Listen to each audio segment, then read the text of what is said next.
Hello, everyone. Welcome back to Pitch Intel. And on today's episode, we would be covering the AFCON tournament that is going live in Morocco in a couple of days, actually commencing on the 20th of December, all through the festive season. So Africa is going to bring to you series of games that would keep you entertained. So on today's episode, we will just be reviewing what's happened so far in African football, Nigerian football, the NFF, and the Super Eagles over there in Morocco and their chances as well in the tournament. Today's episode, I have with me Gbolahan. He's here to dissect the game. Yeah. So let's see how it's going to pan out. Gbolahan, welcome to the studios. Oh, thank you. Thank you for having me. All right, welcome. So I'm going to dive, straight into the big elephant in the room. And let's go into the NFF versus DR Congo. What do you think? What do you think about them giving Nigeria this false hope that it's still going to happen? I mean, the World Cup dreams. What's your opinion? It's quite dicey, really. First of all, doesn't look like something that is only not like Congo went against a kind of footballing law. It was kind of a law that has to do with Congo law. So it's about saying Congo says you can't have dual citizenship, right? And there's a lot of players that play for Congo now that have English citizenship. And what Nigeria is trying to claim now is that most of those players did not cancel their former citizenship before declaring for Congo. And in that way, they are not eligible to play for Congo. And that's what Nigeria is trying to prove now. But let's see how it pans out. I really don't know much about that. But according to FIFA, they passed the players because the players were able to submit their passports. So I think this thing is, the way Africa works now. Let's take Nigeria for example. There are certain people that they are not eligible for passports, but they always find their way to get passports. And I think that sort of thing happened in Congo. Some of those players did not renounce their former citizenship, so they are not really eligible for that passport, but they were able to get it. And since they were able to get the passport, FIFA passed them because they have the passport. So we'll see how the lawyers would work it out. They are the best in this kind of things. But I really don't want to give myself any hope because I don't even want Nigeria to go there and be disgraced. So let's just focus on the AFCON and forget all this World Cup dream, really. One thing with the NFF here is the NFF trying to turn all Nigerians into lawyers. Now, between yesterday and day before yesterday, when the Secretary General of NFF came out to give a press release about this, I've seen a lot of people giving bold text. People just turn to lawyers. What is Nigeria's business with the internal, constitution of DR Congo? Okay, play football on the field. Just play your Exactly. That's football on what the Congo field. said. That's what Congo said. Do the talking on the field. Talk on the field. You use backdoor before to even get to the playoff. FIFA helped us to get to the playoff. Now you still want to use backdoor to go to the playoff in Mexico that you did not qualify for. They should just forget about it, really. I mean, let's just see what's going to pan out. But I'm of the opinion that they should not even raise our hopes. I don't want to raise my hopes because we do not have any reason to be there in the first place. So Yeah, because it's even much deeper than that. Because before we played Congo had played Cameroon. That was when we beat Gabon, I think. Yeah. So Congo had beat Cameroon before coming to meet us. So if this is going to pass through, Cameroon would come out with their own claims too that they deserve to they be used ineligible players, yes, to play against us. they deserve to be the ones to have played us, not Congo. So it's a lot of dicey situation, really. It's quite True. Let's see. We'll just see how that's going to pan out. So now, still talking about the NFF and how things are actually going with them. They've been dragged mercilessly online and offline. And during the whole process, we can see that when they brought out, was it a 58-man list? The unserious NFF, they brought out 58 names for players like a pre-AFCON list. We saw the former captain's name, the Troost-Ekong, that's now retired. Do you think the retirement was ordinary, or do you think there is something hidden out there? Really, yeah. So earlier today, I was listening to Mikel's podcast, and he was talking about when he was the captain back then, and he had similar issues with NFF, and they were owing the players bonuses, and he had to go above the NFF guys, and he called the presidency, he called chief of staff to the president, and they had to fly the money in cash to their camp there. So it was feeling like it looked like the presidency has done their part, but the NFF certain ways holding on to the money. And I feel like certain thing is similar to what's happening here too. So I feel like because of what happened at the last time they played, where the players went on strike and Ekong was leading the kind of situation, I feel like it's kind of a sacrifice he had to do. He probably had made up his mind then that if this is the last thing I do for this team, I must make sure that these players get paid. So whatever consequences would come after, if they're going to drop me, I would take it on the chin and just go ahead with it. So I feel like that's what he did. He probably knew what was going to come after. I don't think it's natural. I really do not think it's ordinary. Because, okay, take for example, today, Ahmed Musa announced his retirement. Ahmed Musa had not felt... I Do not you feel... know that when I saw that retirement, I'm like, did he not retire? Do you know the guy still had hopes of being called? So he had not featured in the national team in a long time. And he still did not retire. So I really don't think players retire that much, especially when you're the captain and you know that you still have the chances of being called up. I mean, Musa did not have chance of being called up, but he still did not retire. So I don't think Ekong would have just done that when he knew definitely would have been part of the team. So I feel like something went wrong in the background. That Right. So moving on now. I said it earlier. We had over 50 names in the pre-AFCON list, and now the name has now been trickled down to the undesired number. What do you think about the new insertions into the national team? Do you believe that these guys are the game changers? Are these what we actually needed? Seeing that the core department has been strengthened, with new names, is actually the midfield. so I tried to go through those players, and I still do not know what Eric Chelle is trying to do really. Because first of all, Is he even in control? that's the question we have to ask. Because with exception to Ryan Alebio, should the right back, and the Fargo guy, which is kind of a forward, the other three guys are midfielders that is called up, and it looks like they all play similar football. They all play similar positions. And the funny thing is, watching Chelsea's team, he mostly uses two midfielders. So he's always been using Ndidi, then Iwobi. There's been cried about, okay, partner Oyedika, sometimes bring in Oyeka, but most times he's always been using two-man midfield. So how come do you have these many midfielders when at the end of the day, you're probably going to play only two or at most play three?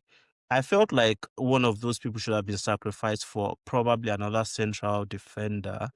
I feel like they were a little bit thin in that central defender aspect. So Okay, with only Shemi Ajayi and yeah, I feel there's Basi. The other two guys are new, Igo and Chigozie. Chigozie is terrible. He made some mistake against Egypt yesterday. against Egypt. Bro, Oh my God, that game ruined my eyes, bro. is this the guy that is going to be playing for us? And this just brings us back to the issue of our captain. This is why we should have had Ekong on this team, but I don't know. So with the midfielders, I'm not really sure. The only other person that I feel like, well, maybe there is this Ebenezer guy. I watched a few of his game. He looks like someone that can carry the football, take it from the midfield and push it forward, which is a kind of thing we lack in the team.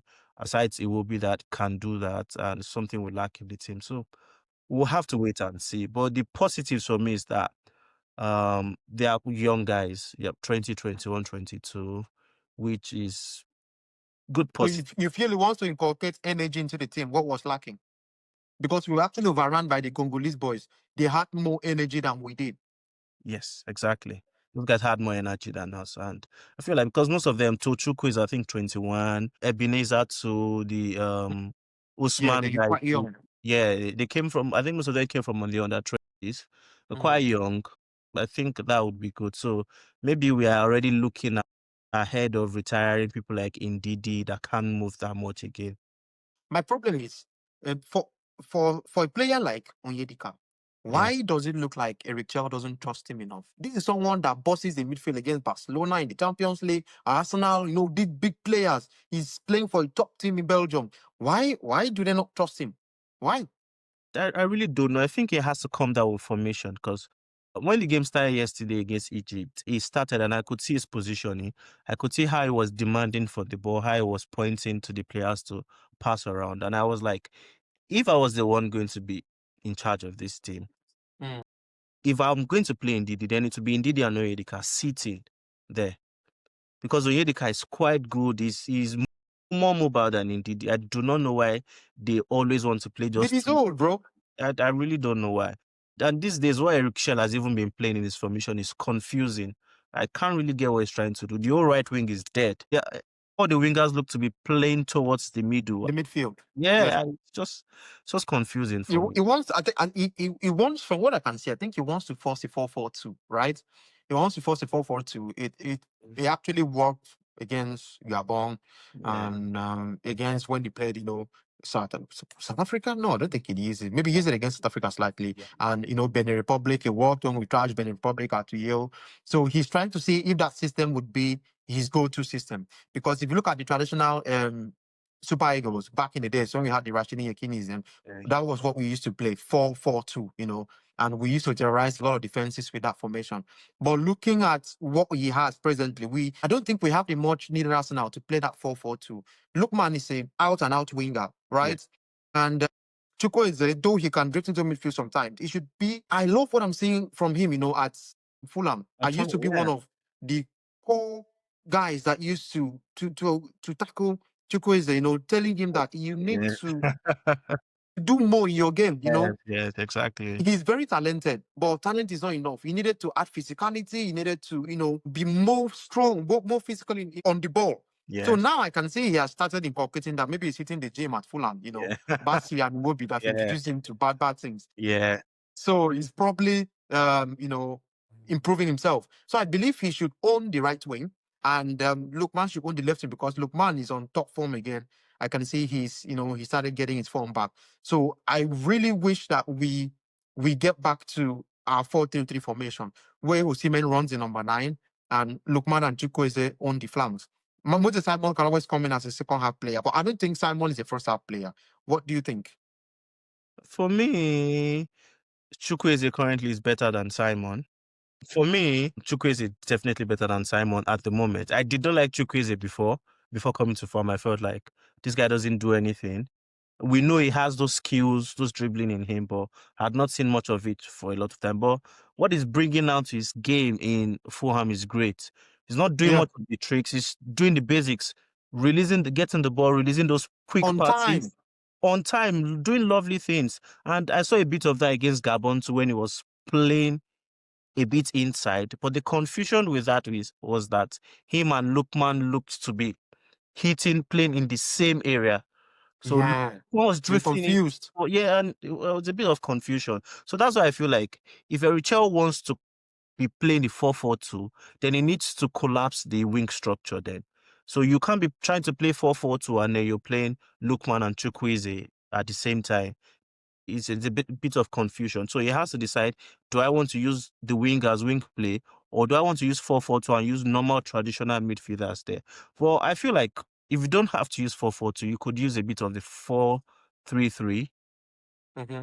I think that would work. And another thing is, now that I'm really scared of our defense, as much as I really do not like the 3-5-2 formation, I think that might work in this case because I don't trust those defenders. So if we could use something like a 3-5-2, that would help a lot. And now that we have Onachu in the team, strong, tall, it could help play off Osimhen with that 3-5-2 formation. I think that would be good. Right. Okay. That's grand. Yeah, we now move on to we're still on the NFF debacle. So yeah, I think this podcast might be filled with NFF gist and story all through. We you've been privy to the call out online with the NFF not doing what they need to do, owing players their bonuses and not delivering on FIFA projects. They get given the money and they come up with stories, from story to one story to something as terrible as kits, as hotels, as flights. What do you think? What do you think is actually the crux of the problem, and what is the way forward for Nigerian football? Really, the cause of the problem is greed. It's how it's always been, really. Because the thing is, see, I'm of this opinion, and I'm going to take FIFA for example.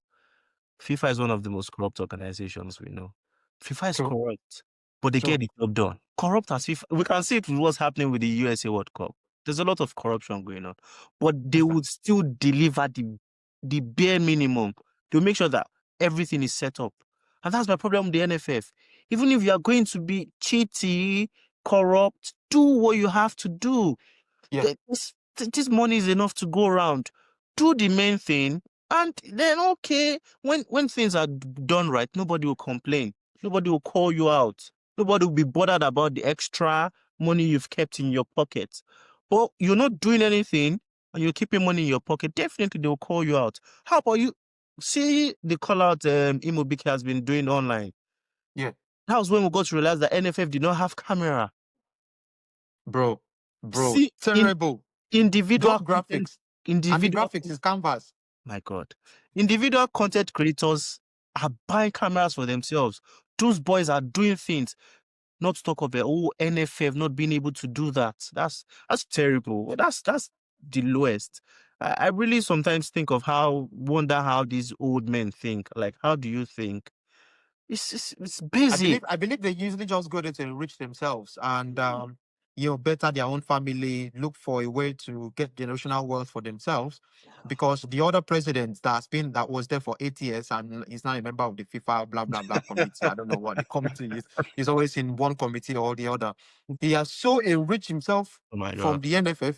Because some of them, you would ask them, what were you doing prior to your position? Exactly. What were you doing? What's your resume? What's in your CV? Which organization have you heard of before? Where did you work for salary? They wouldn't be able to point one place or the other. They've always been in that glass house from the beginning to the end. No sourcing for dollars left and right. Imagine the video I saw when they brought cash to Morocco in the last playoff to give to the Super Eagles players. Cash. So you mean you flew value jet or whatever jet that they flew down to Morocco with dollars, cash? So what is the accountability? What if what if the funds in envelope is not complete? Do you get my point? Exactly. Where is the audit trail? How would they be able to audit this money that you've paid? Have you given the exact amount of money? What if federal government released $20,000? Yeah, you ended up giving them $15,000 because probably maybe you were able to get somebody to camp by virtue of slots. Because that's what the man said, the former NFF president. He said that there was a time Ahmed Musa was not supposed to be called. But he told the coach that, no, in Delta State, we call this slot. This is my slot. You have to make sure that Ahmed Musa... Oh my God. This is the reason why Ahmed Musa refused to retire. But now that he's saying that the chips are down, he's finally, put pen to paper to retire. But these guys are just there to scatter the whole system and ruin the football for the young progressives. Look at our league. Do you know the leagues in Zimbabwe are far better than the Nigerian Football League? Our league is terrible. MPFL is worse. A league that will be beating their referees. Terrible. It's terrible. A league that Super Sport signed a deal to be showing, I think, 3 or 4 games per weekend. It was not profitable. They had to back out of the deal. Exactly. Because at the end of the day, it's business. If you are doing business and you do not get any, sort of output from it, bro, you hang up. Exactly. Yeah, that's why I don't blame the private guys that are not getting into business. Because lately there's been call for private guys to get into it, but it's business when they get. You can't. The Remo Stars that are trying, that is one of the best football clubs in that Nigeria. Yes. Like, it's properly set up. They even have, I think their second team is, what's the name? Is it Greater Lagos? Can't remember the name, but they have a very good second team as well and a very good first team. Look at how they were trashed by the South African team when they visited. They were dealt with severely. That's to tell you the quality that we have in our league. Any young boy that you're seeing in the league now, the aim is just, I beg, let me be able to get a tryout somewhere abroad to showcase my talent. Because apart from that, they can't go anywhere. Exactly, true. They honestly can't go anywhere. The league has been watered down, and at this point, I don't even think God can save us. We're the only ones that can save ourselves. My God, we need to go back to the basics, to the grassroots. I'll take Morocco for example. See what Morocco has been able to. Morocco, bro. In the past few years, now each arm of the Morocco team is doing what they're under 70s, under 20s, the men, even the women team. The female, bro. The female, they swept all their awards in the last couple awards, bro. Because they've gone back to invest in it. You cannot invest in something and you won't get a profit out of it. We need to go back and invest in all these things. I'll take my own little state in Nigeria, for example. There was a time when I was growing up back then, you could go to the state stadium, you'd see people coming there, little pitches all around, people training. Train, you run, athletics, everything was Exactly. up and running. I would divert from football a bit. There's a former governor that built an Olympic-sized swimming pool at that stadium. Look Now at it's that. more functioning. Look at that. Nobody's using it. Everything is down. Dead, bro. Dead. When even the little states, the local governments are not interested, how then does the national want to function? It's terrible. Yeah, it's abysmal, honestly. I think that's the reason why they want to go to the World Cup by all means, using backstage. Because I heard that for you to even appear, the groups that you depart in the group stages, $1.5 million is yours. Oh my God. The Azamen, they're already waiting, calculating. 1.5 million. Oh my God. Terrible. It's terrible. It's terrible. So these guys are here to ruin the system, and I hope that God saves our football. I We'll really try hope so. to use platforms like this to, call them out at all points. And if you want to look at African football in general, do you think we are in the right direction to, catch up with our peers in other continents? UEFA might be a stretch, but I might just say maybe Asian, CONMEBOL, or the South American League, federations, basically, because recently it's been a topic, not even recently, it's always been a topic right from time about the timing of the AFCON, how it unsettles, the European leagues. And that's the reason why some of these football clubs do not want to buy African players. That's always the news, the gist that we hear round the clock. Do you believe that we are in the right, we are doing things according to how we should be done? Or do you think there is anything that we can do as a collective in Africa to make sure that our players are respected out there and we get to elevate our football to a certain level as it should be? One thing is, first of all, you need to be able to get your own room in order before you expect people to help you out. So when you're not getting your room in order, when you're not setting things up the way they're supposed to be, people will not help you out. I'll take Asia, for example, the Saudis, the Qataris now. There was a time when it comes to football, you can't hear of Iran, Qatar, Saudi Arabia in football. Yeah. But now, with proper investment, with proper alignment, they are being noticed, they are being recognized. This AFCON that has been held in December now was supposed to be held in summer, but it was moved because of the FIFA Club World Cup. It was moved. And the summer was possible because Morocco is closer to Europe. It's closer and their weather is favorable in summer. Spain Yeah, true. because of that. So if we ourselves are not projecting ourselves in the right light, the world would not look at us properly. The world is a global village now. Everything happening in NFF, everybody's listening. Everybody knows about it. So when people are hearing about this, they won't take you serious. So if you even want to come to FIFA and say, oh, FIFA, or you want to come to Premier League and say, during this period of our AFCON, let the whole league, okay, the World Cup that was last held in Qatar, the league went on break. Let the whole league go on break so we can have all our players. They won't listen to you because you know that you are even a joke of a continent. You're a joke of a federation. You are not doing. Look at Cameroon, for example, having two teams. Damn, brother, I saw that. I was so disappointed. Intervening in the federation. So things like that would not even allow the whole world actually see us in the right light. So we have to first of all get our room in the order, make sure that we're doing things properly. Take examples from Morocco, South Africa, to mention a few, to see how they're doing things. Learn from the way the Qataris are doing things now. Because yes, you could spend a lot of money and things will not work. It's not all about the money. There needs to be proper organization. Because China tried it and it didn't work. Proper before the Saudis came, it was China that was first buying Oscar, all those players. They bought a lot of talent. But all these boys, they went there. Well, with proper organization and alignment, you need to have those top because look at the person representing us in FIFA, Amaju. Come on. We need to have the proper guys. Bilateral relationship. People that have played the game, people that understand the game, to be the ones to speak for us there. What do you think Amaju would go to FIFA and say? What do you think he can say about football, represent us there? What do you expect from him? But when you have people that understand the game speaking for us there, they will start to listen to us and understand us really. That's it. Yeah, I think I'm with you on that one. We just need to do better, honestly. some countries in Africa are getting it right. You just mentioned South Africa, you mentioned Morocco, and I feel some other countries, like Tunisia, they still have a good team because they compete favorably well, in the in continental tournament, and Egypt as well. I mean, those guys in the north, they have it all figured out.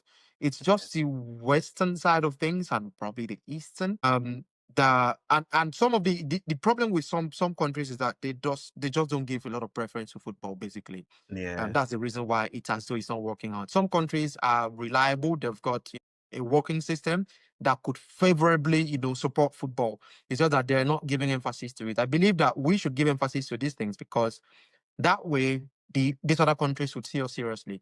The other day I saw that Angola paid, was it, how much was it? $5 million. My God. That To be was, I'm like, that money could build a little stadium to aid your football yes. development, Sure. and it could help give your countrymen maybe UEFA coaching license, things like that, or Yeah. referees, because you start from there. I'm not Yeah. sure Nigeria has any referee going to this AFCON. Referee, We don't. can you imagine? We don't have We any don't have any referee in referee. I'm AFCON. not sure we have any linesman. So it's just that terrible that we tend to be like the giants of Africa, using Nigeria as a case study here. But at Yeah. the end of the day, when it comes to the grand scheme of things, we are not any giants. Yeah. So I'm with you on that. We just need to, do better and be a better ambassador of ourselves. Yeah. So looking at the competition now, who do you think are the tournament favorites and how far do you think they will go? I mean, putting into context like the host Morocco, Mali, South Africa, Nigeria, I mean the top dogs. Yeah. For me, I have two countries I feel like, yeah, I have Morocco because they are the host and because Mm-hmm. of how well they've been doing in football recently. I think they're currently on 18 game unbeaten run, and Mm-hmm. that's incredible. But secondly, I have Senegal. Senegal's team is packed from Yeah, attack yeah, to yeah, midfield to defense. yeah, Senegal is incredible. If they can find a way to have those teams put together, they would go far. We have Iliman Ndiaye, you have Cisse, you have Guy, you have Jackson, you have Edward Mendy. You have all of these guys. yeah. It's a very good team. Cote d'Ivoire has a very strong midfield. So, and they are the reigning champions. Mm-hmm. So I would say between those three, really. As much as I want Nigeria to win, from watching our game against Egypt yesterday, I just don't think we are ready. I saw somewhere that someone said that Nigeria played that way because they don't want the other teams to see how we're going to play when the tournament starts. I don't think we're ready, really. Terrible stuff. Terrible stuff. Honestly, I don't think we are ready. We are not ready to do anything in that tournament. The only person I really pity is just Victor Osimhen because we can Yeah, see his level of commitment. We know how far he wants to win something at the international stage. In terms of a club level, he's doing it for himself, conquered a lot of countries, and he's still conquering. It's just sad that at the national stage, we stage, yeah. can't do better than we have. I don't think we will go far.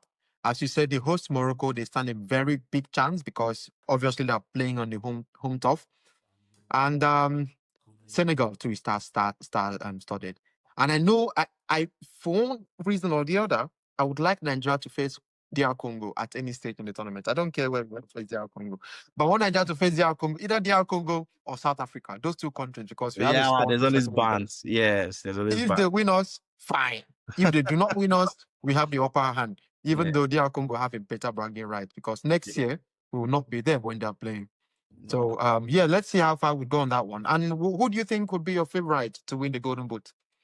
man. So I would say Osimhen definitely, but it still depends on how far the team goes. We have Salah, we have Jackson, we have Salah has Lukman. not really been doing it with Egypt that much, and I don't really know what's been wrong with Egypt for the past, I think, 3 or 4 or 5 AFCONs. They've not really Yeah, they've not done really been well. at the top level. Yeah, because it's not a one-man sport. You need the team to support you. I looked at that Egypt team yesterday, even though because our boys are not serious. Come on, should have won that game yesterday. So, The yeah, boys, the boys looked more committed and they had the hunger to play, but it's not as though they were better. Funny yes, thing is, exactly.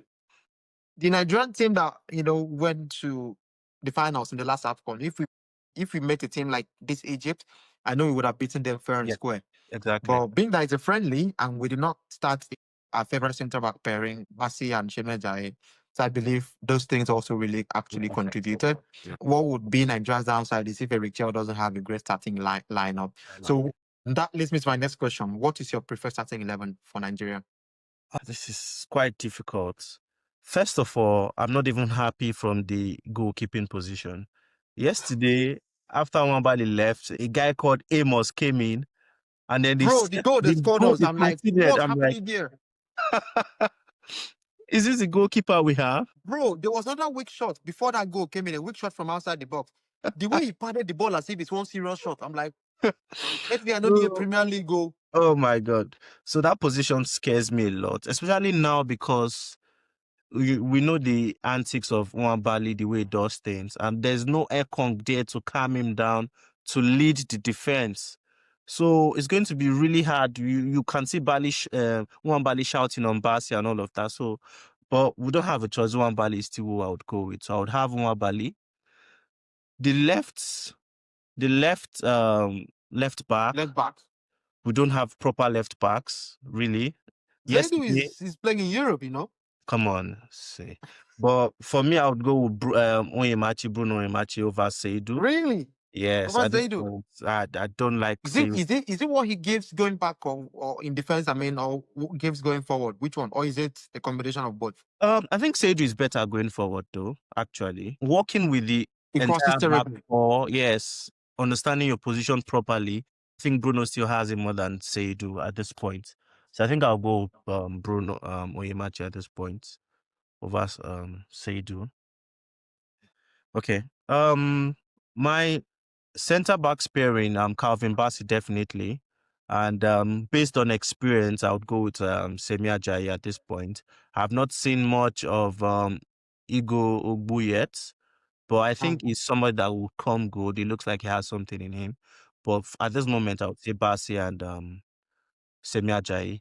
At the right back position, the guy that played yesterday, Bright, I've never been a fan of him.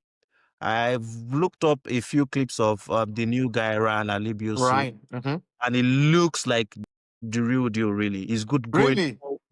going forward. He has dribbling. He can put in some crosses, but we don't know if he can be when it matters, actually. Mm. I don't know. We'll still have to see a bit of him. So, but I would pick him in that right back position. I've never been a fan of Bright, so I would say Calvin, Semi Ajayi, Ryan, and then Bruno. In the midfield, like I said earlier, I would play Ndidi and Oyedika, and then I'll have Iwobi in front of them, and then I'll play Lukman, Osimhen, and Chukwueze. That's what I would play. Right. Indeed, it's going to be your DM. Yes. So it depends. So for me, I think depending on the team we are playing, if we're playing a more weaker team, I would have in the seats, and then I'll play 2-8. It will be an Oyeka as the 2-8. But if we're playing a more stronger team, then I'll have two sitting DMs, which would be Onyedika and Ndidi. Then I would have Iwobi in front of them. Right. Okay. Yeah, that's actually a good one. For me, I really wish that we brought Maduka Okoye because I wanted to see a different face in goal, honestly. But Nwabali is still a better choice for me because it's still traumatic when I remember Francis Uzoho and what he did for us. Nwabali is better. So yeah, Shemi Ajayi, yeah, Basi, fair enough, fair game. I believe for me, this guy, Zaidu Sanusi is great defending. The only issue I have is when he goes forward. He has the energy, right? He runs the line the way I love it. But it doesn't. But it's just when he wants to give that cross. The crosses, sometimes I'm pretty sure he goes outside the stadium. His crosses are terrible, really. His crosses are terrible. Bad. It's so bad. So I just believe that it might be a case of maybe form, because most times if he comes to the Super Eagles, he's always either recovering from injury or something like that. But now that he has played for some time before coming to camp, I feel it's going to come good. So I'll start him. Then right back now, Bright Side. He always looks heavy to me. I don't know why, but he looks heavy. So I'll give that the Ryan guy a trial, and I would like Onyedika to sit because I've seen him sit against us, Arsenal. He played really well. I've seen him sit against Barcelona, and he played really well. So I would like to see Onyedika sit. You know, if Onyedika is going to sit, I would like it to be a double pivot. You know, Onyeka would be not the number 8 because he has the ability to stay and provide the cover for Onyedika and also play like a box to box kind of guy, you know. Okay. Then leave it will be to do the number 10 work, roam left and right, forward, backward, do anyhow you want to do. He owned the number 10. And Osimhen definitely have a number 9. And Chukwu is it? That is the only left footer we have. Why do we not have it another left footer, right? Like why? Let me start there on the right and Lukman on the left. But if Lukman doesn't perform, bring in Ejuke, my guy, because I love the play breaks. Even if he doesn't get to score the goals, but we miss playing football. Like honestly, players that want to take you on, beat 2, 3, 4 man, and are not scared to continue. Because that was how Messi was winning Ballon d'Ors and stuff. Yeah. Because he had the boldness to take on players that are old enough to be his father. He didn't care. You know, that is how you know great players, good players. Sometimes his finishing might not be the best, but just bring him on for the flair. I love him for the flair. Yeah, I So, love it. yeah, that's a good one. And you said that you feel Osimhen is going to go for the Golden Boot, yeah? Yes, for me. Right. So at the end of the day, who do you predict to win this tournament? I would say Senegal for me. You think they have what it takes? Senegal? Yeah, I think they do. Did you watch their last friendly against England? Yeah, I did. They battered England. They battered They England. have this guy now, this left back that plays for West Ham. Yoff. Such a good. Yeah. And So good. Ilman Diaye, oh my days. Holy man, India.